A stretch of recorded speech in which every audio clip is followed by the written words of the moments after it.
那种呢小朋友cho chua từ nó giờ cho chua kho nửa đúng bề hoa của dân nhà chúng ta chế chúng ta nó cho nên nó chế hoa bà để nó nửa kho tô cho năng mò con dâu xã ta con dâu hay lưu chỉ măng lợi chế mò cho lò để cho chấm lông thế chọn gì nó cho lò châu để cố cho họ cho chua bạc để nó chị nếu chú cá sẽ nếu chỉ chú phải liò của tôi mua xí trong lại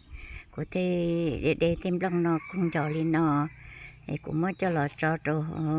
số hóa chua này lần từ mua tụi mua còn dâu xả thì cho chua bạc để nó rồi trong nó của tư kho trong lò kho cho nên mò còn dâu xả này nó tư hay tàu lù măng nữa theo thì giờ chỉ mò lựa dạ thì dân rồng xưa thì cũng mò cái số hóa chỗ này lần từ lò bò lò hoa sấy cọt tay lần cọ cơ nó ấy thế bao tu chua